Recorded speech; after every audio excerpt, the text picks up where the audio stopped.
Scruffy Audio Network.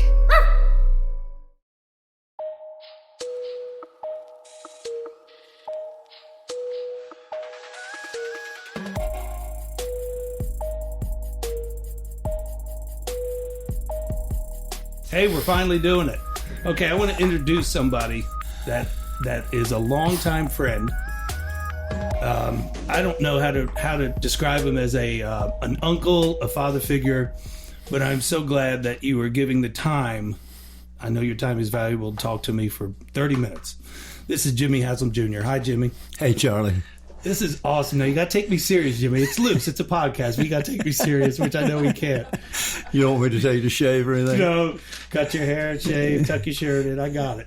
All right. I know we don't have a lot of time, and you're the first guest I've had that I've made questions for because I know all my listeners are interested in the type of guy you are, who you are. I love you to death. I think the world of you.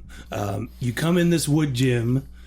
You give it all you got every time. All these kids are so impressed with who the hell's the old man working out in here, jumping on boxes and running turf. So the theory of my podcast are type A personalities. And everybody has a type A personality, but since I've known you for the last 20 years, your father, I think I trained before you, is what keeps you going? It's a two-part question. What keeps you going at 65 years of age? The way that I have the utmost respect for you of how you get after it every day. You're the world's busiest man. I've never met anybody busier than you, and this is total respect of saying this. What keeps you going, and how did you come to the conclusion after graduating from the University of Tennessee that you wanted to work in the oil business? Yeah, is it okay if I go in reverse? Yes. Yeah, I say this, and I'm only somewhat kidding. I didn't have a lot of other job offers, and I literally started working for my dad, who started with one gas station in 1958 when I was 12 or 13 years old. Most of your listeners probably won't remember this, but you used to pull in a gas station, and somebody came out and filled up your tank for you, and so I started out pumping gas. Now, in your home state, New Jersey, you still have to do that, but everywhere you've pumped full-service gas. So I really worked for my dad for Pilot most of the way through high school and college, had a couple other jobs. And as you know from being around us, my dad and I have a great relationship. We've always been best friends. And so I never even considered, not that I had any other offers, going to work anywhere else. In terms of work drive, I just, I like doing things. I like being around interesting people, like getting things done. So it's, somebody once told me, if you like going to work and you like going home, you're blessed. And fortunately, that's how we feel. Boy, you could tell he's done this before. He's got the answers down. Kudos. All right.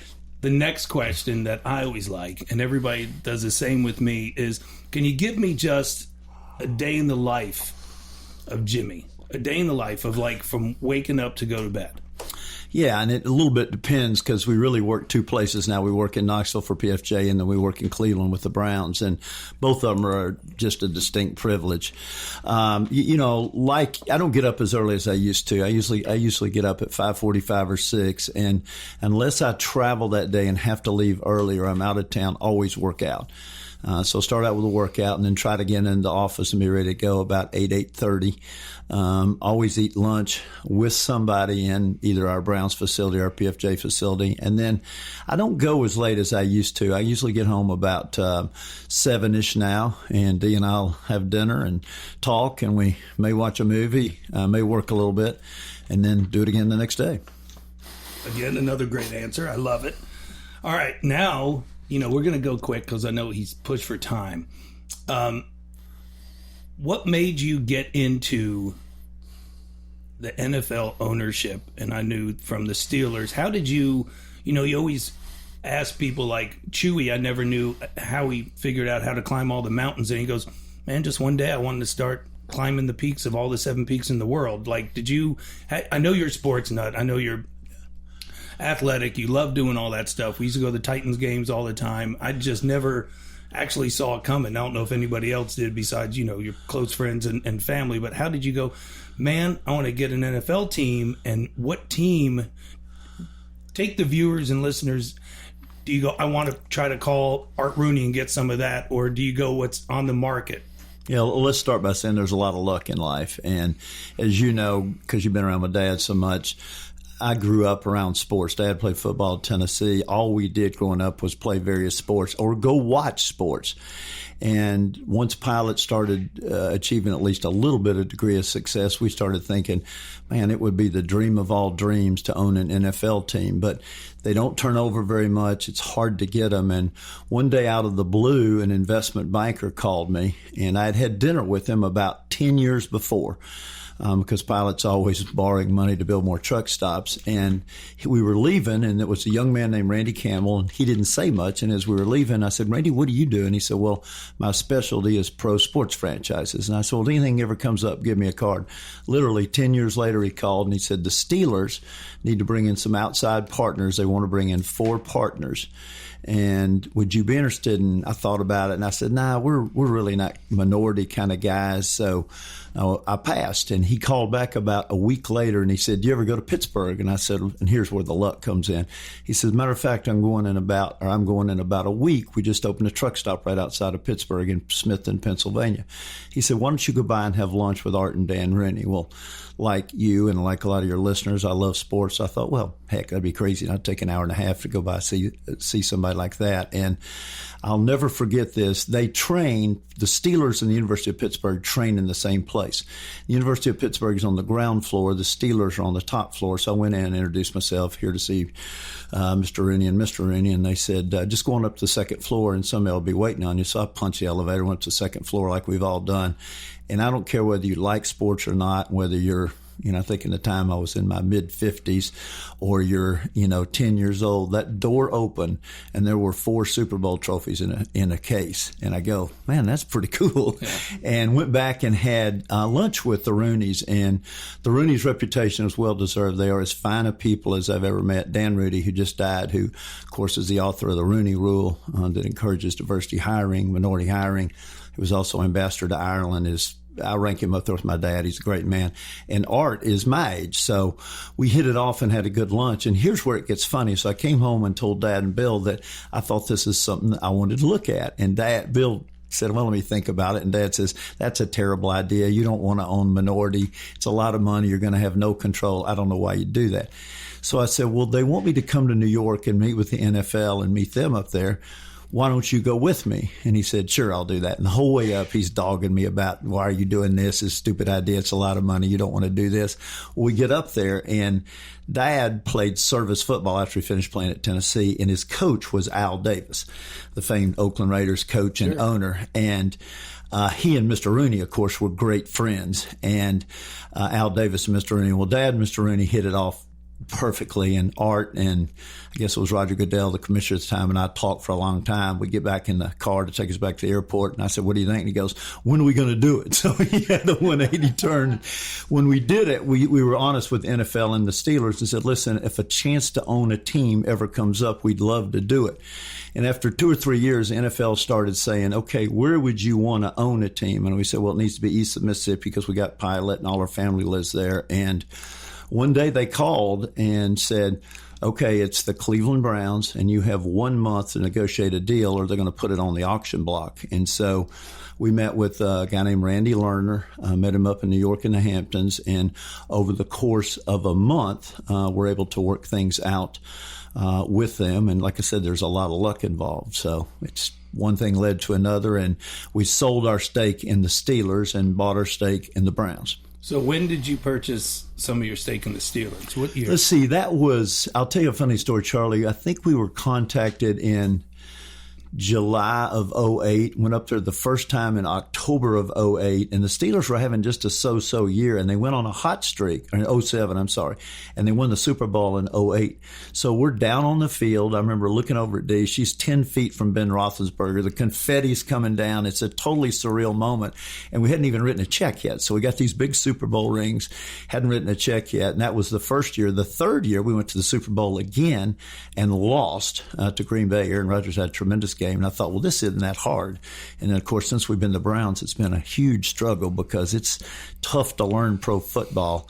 But hopefully we're making some progress now and got the right people in the right place. I like it. That's a lot. That's a lot. I do remember a couple trips with you that I took with him to make sure he was doing the right things with the Steelers, the Kansas City trip. I think I was telling Dr. James Chu, the guy I had on my first guest, about that story, and he was blowing snot bubbles out this morning talking about that one. So, okay, now let's do the correlation.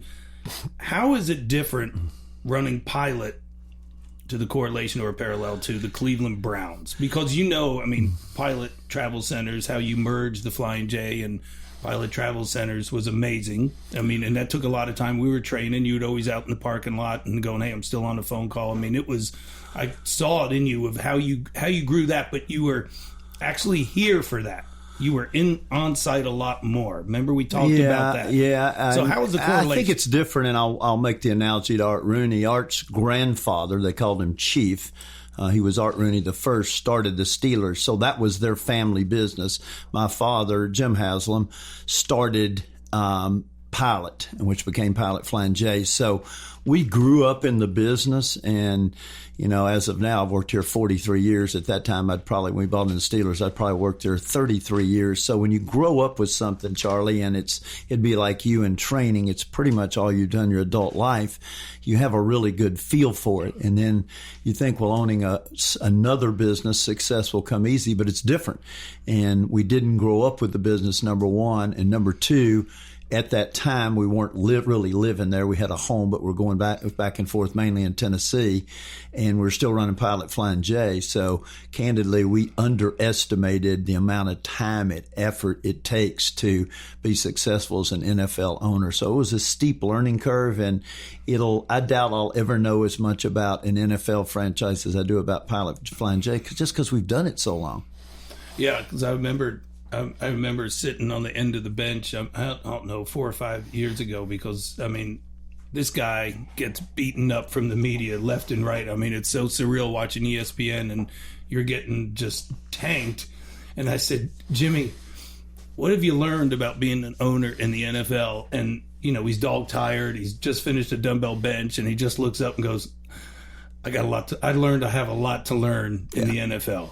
Well, Dee says it well. There's no manual for being an NFL owner. And I spoke about Mr. Rooney earlier, and he's a great man. And all of the owners will help you on the business side, but none of them will help you on the football side. And I remember calling Mr. Rooney when we were in one of our head coaching searches, and 2 or 3 of our candidates had at one time been in the Steeler organization. And Mr. Rooney was always super nice to me and super helpful. And I would call and I'd say, Mr. Rooney, what about this guy? And he goes, you ought to talk to him. And I said, well, what about this guy? And he goes, you ought to talk to him.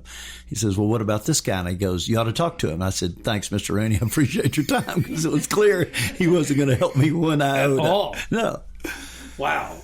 All right. So now, you've made so many drastic changes, and I just don't know what I get from everybody in here, because they know how close we are. It's like, why would Jimmy take on the Cleveland Browns? Why? We talked about that a little, but was it, he doesn't need the money, and it's always that way? And I was like, he's not about, I know we are, but that's not what drives you. Let me say this, Charlie, excuse me. Owning an NFL franchise is a real privilege, and we say that all the time. There's only 32 of them.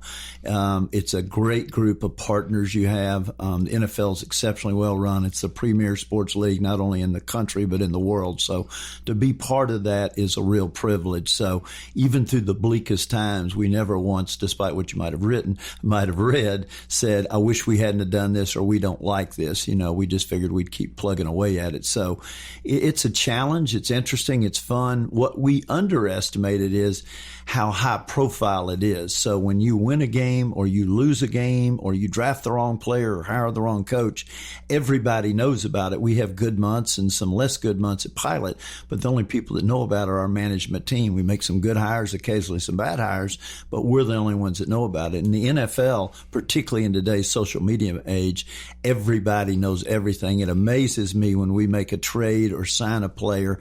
We literally haven't hung up, and it's flashing on the NFL Network or ESPN. Did you imagine the notoriety that you get now compared to way underestimated? It's I don't want this to come across wrong, but Bill, my brother's been governor for 8 years. Dad, of course, the most I'd say the most prominent person in town. And Dee and I go out to eat dinner here and nobody bothers you. But in Cleveland, because you, it's not because of me, it's because of our association with the Browns. Everybody recognizes you. Everybody wants to talk to you. And I'll say this, Cleveland has phenomenal sports fans.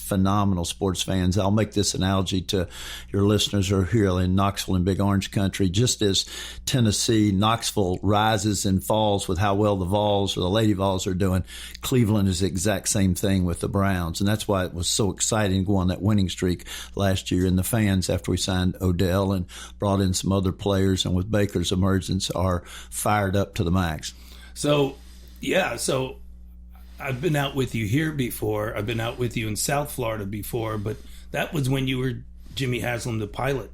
Like you were very recognizable, but like going to the Browns, even walking out of the tunnel with you was different because everybody, how do you go out like you used to? Or? We go out some. We go out some, not a lot. As you know, we work pretty hard and we have to travel a lot for business, so fairly private with our private time, so not a lot, but some. But listen, the fans are great and they just want to talk to you or wish you luck, so we don't begrudge that at all. Do you see yourself staying? Like you said, the team came up and it was Cleveland because I think everybody in here was like, wow, Cleveland Browns, he's going to Yankee country. He's going to be and he's going to have a whole different accent and snow and all the stuff that I like, and the food and the Little Italy district was amazing. Do you see yourself like a Clevelander? Is that what they're called? Yeah, listen, we were born and grew up here in East Tennessee, so it'll always be home, and a lot of our family is here. But we spent a tremendous amount of time in Cleveland. Whitney, our oldest daughter, and her husband, J.W., lived there, as you know, along with 3 grandsons. So we've met great friends up there in the Midwest. It's a great place to live. And believe it or not, you grew up in New Jersey. You get used to the cold weather. The only time it's really tough is this time of year when it's nice and the grass is green. And up there, we had 3 inches of snow on Sunday on March 31st, so spring comes late. But it's a great town. People in the Midwest have great work ethic, and like I said, it's a huge sports town. Okay. Remember when the Cavs won, just one thing, excuse me for interrupting. No, you go. When they had that parade, they had 1 million people there when the Cavs won, so think about that, 1 million people. Here's one other statistic Cleveland's real proud of. There was not one single arrest. Every time I was up there and the times that I've stayed, I love the city. Yeah. You stay at the 9, the hotel or whatever. It's a great vibe. And like he said, and we were fortunate enough to have a tennis pro down here from Cleveland, Ohio, that's up there now. And when he was here, he followed every sport. He knew who Jan Gomes was. In here going, oh my God, Jan Gomes is in here. Like, he's the catcher for your sport fans are amazing. Like you said, the correlation to UT, I think, was that by luck that just happened, that it was, I'm going to get the Cleveland Browns? Yeah, it was pure luck. It could have, first of all, it was luck that a team was even available. And second of all, Randy Lerner didn't want it to go to a big auction. And so the NFL, it was somewhat of an arranged marriage. And so I keep saying this, it was pure luck. And we'll wrap it up. I just want 2 questions. 20 minutes. We're good. Thank you, program director. I appreciate it. On a late Friday highly night. paid drive job. She's just happy that, things are going her way. All right. So no softball game tonight. No softball game tonight. Yes. You can relax tonight and not get thrown out. The month that, the intriguing thing that I never knew is, and I'm with you and close, and I bat a lot of things off this guy and call him, and it's nice because I don't have a dad anymore, and Jimmy and his whole family have taken me in like a dad, like a big family. It's awesome. Is that month when they go, hey, I don't know who they is that calls you and NFL. Says, NFL. Yeah. You're going to just say NFL. Okay. Yeah. NFL calls you, you got 1 month. Well, do you get juiced on that, so to speak, of like, okay, it's wheeling and dealing because that's what you do? Yeah, it was like any other business transaction. There were times that we thought it would happen, and there are times when we thought it wouldn't. And I won't name the owner because I don't think that'll be fair, but there was actually a time late in the month that I just thought, this isn't going to work out. It's too much money. It doesn't make sense. And I called the NFL and told them that. Within 5 minutes, they had a prominent NFL owner call me and said, hey, I know where you are. I've been there myself. just sleep on it tonight because you may never get this chance again. And we did it. I did it. We talked as a family and decided, okay, let's go in and hang in there and see if we can work things out. And 2 days later, we signed a deal. So I keep talking about luck, but if that owner doesn't call, we wouldn't have the Browns today. That's interesting. That is. So the next step, what's the next step for you, not Pilot, not Browns, the next step for Jimmy Haslam at 65 years of age? What's your next goal? Because you're the most goal-oriented guy I've ever been around. So when everybody says I don't have time to train because I'm in the health and wellness industry, in the sport-specific training industry, but when people say I don't have time to train, I always use you as the analogy of, well, if Jimmy Haslam has time, you have time. So what's your next step at 65? I don't know if this will surprise you or not, Charlie. I actually want to get a little bit more balance in my life. And I've tried to do that over the last several years for it not to be all about work, but to balance faith, work, family, friends. We had a bunch of couples in town last weekend and just hung out and hiked and walked and ate and drank wine and had a blast. And you need friends. As you know, you got great friends too, but those relationships, whether they're with family or with friends, mean a tremendous amount. So I'm working hard. It doesn't come easy to have more balance. And are you heavily involved? You're huge. The Haslam family's huge in the community in Knoxville. They do so much. I mean, it's amazing what they do. And Knoxville's your hometown. We get that. Are you just is the same in Cleveland with the community? Actually, Dee carries almost all the water there and does a tremendous job. We've been involved in the charter school effort for a long time, but she's on a big hospital board, on the United Way board, on the big art museum board, or the symphony board. I say symphony board. So she's doing all that heavy lifting for us and doing a great job. Awesome. Okay. I mean, I'm so glad. I know we're sweating. We just did a workout. This guy, like I said, never stops. He gave me that time, and I'm so humbled to have you across from the table. It's amazing. I love you. You're like a brother, a father, an uncle to me, a mentor. I know I knocked so many things off you, and I could always tell with Jimmy when you're texting, when you get one word, he's good. We've had enough. We're good. And I love you for that. And thank you so much for coming on. All right, Charlie. Thank you, man. Appreciate it.